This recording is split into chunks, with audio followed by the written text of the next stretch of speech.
ഭൂരിപക്ഷ വർഗീയതയും ന്യൂനപക്ഷ വർഗീയതയും ഒരേപോലെ എതിർക്കലാണ് ഞങ്ങളുടെ നിലപാട് എന്ന് CPM പറയുമ്പോൾ അല്ലെങ്കിൽ പിണറായി വിജയൻ പറയുമ്പോൾ അതിൽ പ്രകടമായ നയം മാറ്റമോ ലൈൻ മാറ്റമോ ഒന്നുമില്ല. CPM ഈ ലോക്സഭാ തെരഞ്ഞെടുപ്പിന്റെ തിരിച്ചടിക്ക് ശേഷം ഒരു പ്രത്യേക നിലയിൽ മാറുന്നു എന്നൊക്കെയുള്ളത് ഒരു അതിവായനയല്ലേ? യഥാർത്ഥത്തിൽ അങ്ങനെ ഉണ്ടോ? യഥാർത്ഥത്തിലുള്ള നിലപാടിൽ നിന്ന് മുമ്പുള്ള നിലപാടിൽ നിന്ന് എന്തെങ്കിലും വ്യത്യാസം ഇപ്പോഴത്തെ നിലപാടിലുണ്ടോ?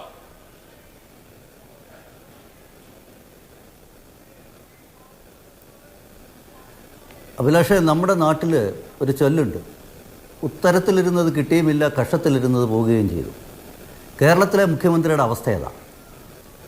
ഇന്നിപ്പോൾ ഇവിടെ ചർച്ച ചെയ്യപ്പെടുന്ന പ്രധാനപ്പെട്ടൊരു വിഷയം ഇന്നലെ ഹിന്ദു പത്രത്തിൽ ഇന്നലെ രാവിലെ അച്ചടിച്ചു വന്നതാണ്. ഒരു പകലും ഒരു രാത്രിയും കഴിഞ്ഞ് അതിനൊരു തിരുത്തൽ വേണമെന്ന് തോന്നിയത് ഇന്ന് ഉച്ചയോടുകൂടിയാണ്. ഈ ഗതികേടാണ് ഇന്ന് പാർട്ടിയും മുഖ്യമന്ത്രിയും ചെന്നെത്തിയിരിക്കുന്ന ഏറ്റവും ദയനീയമായിട്ടുള്ളൊരവസ്ഥ എന്ന് പറയുന്നത്. ഇത് ആദ്യമല്ല. മുഖ്യമന്ത്രിയുടെ ഈ മലക്കം മറിച്ചിൽ കഴിഞ്ഞ കുറേ ദിവസങ്ങളായിട്ട് പല ഘട്ടങ്ങളിലുണ്ടായിട്ടുണ്ട്. നമുക്കറിയാം, ഞാൻ ഓർക്കുന്നത് സെപ്റ്റംബർ 21-ാം തീയതിയാണെന്നാണ് തോന്നുന്നത്, അദ്ദേഹം ഒരു പത്രസമ്മേളനം നടത്തിയല്ലോ. 1.5 മണിക്കൂർ അസാധാരണമായ സമയമെടുത്ത് അദ്ദേഹം ഒരു പത്രസമ്മേളനം നടത്തി അൻവറിനെ പ്രതിരോധിക്കുന്നതിന് വേണ്ടിയിട്ട്. അൻവർ കേരളത്തിന് മുമ്പിൽ വെളിപ്പെടുത്തിയ ചില ഒരുപാട് വിഷയങ്ങളുണ്ടായിരുന്നു.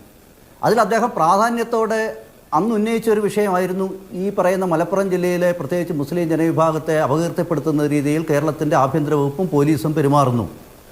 ഇത് കേവലം അൻവറിൻ്റെ മാത്രം ഒരു ആരോപണമല്ല, അല്ലെ വെളിപ്പെടുത്തലല്ല, മറിച്ച് മുസ്ലിം ലീഗിൻ്റെയും നിലപാട് ഇതായിരുന്നു. അതുകൊണ്ടാണല്ലോ മുഖ്യമന്ത്രി അൻവർ ആദ്യം ഈ ആവശ്യം ഉന്നയിച്ചതിന് ശേഷം മണിക്കൂറുകൾക്കകം മലപ്പുറം ജില്ലയിലെ 7-8 പോലീസ് ഉദ്യോഗസ്ഥന്മാരെ അദ്ദേഹം സ്ഥലം മാറ്റി. അപ്പം അവിടുത്തെ ജെനുവിനാണ് ഈ സ്വർണ്ണവേട്ട അല്ല സ്വർണ്ണക്കള്ളക്കടത്ത് ജെനുവിനാണ് എന്നുള്ള സ്റ്റാൻഡിൽ അദ്ദേഹത്തിന് നിലപാടുണ്ടായിരുന്നെങ്കിൽ അദ്ദേഹം എന്തിന് മുസ്ലിം ലീഗിൻ്റെയും അല്ലെങ്കിൽ അൻവറിൻ്റെയും താല്പര്യത്തിൽ വഴങ്ങിക്കൊണ്ട് ഈ തരത്തിലുള്ളൊരു സ്ഥലം മാറ്റം നടത്തണം? അതിനുശേഷം പിന്നീട് കേരളത്തിൽ അൻവർ അടങ്ങാതെ നമുക്കറിയാം, പിന്നീട് വീണ്ടും അൻവർ മുഖ്യമന്ത്രിയെ തന്നെ നേരിട്ട്, മുഖ്യമന്ത്രിയുടെ മകളെയും മരുമകനെയും ഒക്കെ നേരിട്ട് ആക്രമിക്കുന്ന രീതിയിൽ അദ്ദേഹം വീണ്ടും മുന്നോട്ട് വരുമ്പോഴാണ് നമുക്കറിയാം പാർട്ടിയെ കൂടെ വിശ്വാസത്തിലെടുത്തുകൊണ്ട്, അല്ലെങ്കിൽ അത് നമുക്കറിയാം കേരളത്തിലെ കമ്മ്യൂണിസ്റ്റ് മാർക്സിസ്റ്റ് പാർട്ടിയെ സംബന്ധിച്ചിടത്തോളം ഇന്ന് മുഖ്യമന്ത്രിക്ക് കീഴ്പ്പെട്ട് പ്രവർത്തിക്കുന്ന ഒരു സംഘടന, പഴയ പോലെ അല്ല അത്. ഇന്ന് ആ പാർട്ടിയെ കൂടെ വിശ്വാസത്തിലെടുത്തുകൊണ്ട് ഈ പറയുന്ന അൻവറിനെതിരെ അതിശക്തമായ രീതിയിലുള്ള പ്രതിരോധം തീർക്കാൻ വേണ്ടിയിട്ട് ശ്രമിച്ചത്. അതിൻ്റെ ഭാഗമായി അദ്ദേഹം പറഞ്ഞ പത്രസമ്മേളനത്തിൽ വളരെ കൃത്യമല്ലേ, അദ്ദേഹം പറഞ്ഞ വാക്കല്ലേ, നിങ്ങൾക്കിപ്പോൾ ഹിന്ദുവിലെ തിരുത്തൽ വരുത്താൻ പറ്റുള്ളൂ. PR ഏജൻസിയുടെ വിഷയം പറഞ്ഞിട്ട് നിങ്ങൾക്ക് ഹിന്ദു പത്രത്തിലെ തിരുത്തൽ അവരെ കൊണ്ട് ക്ഷമ നിങ്ങൾക്ക് പറയിപ്പിക്കാം.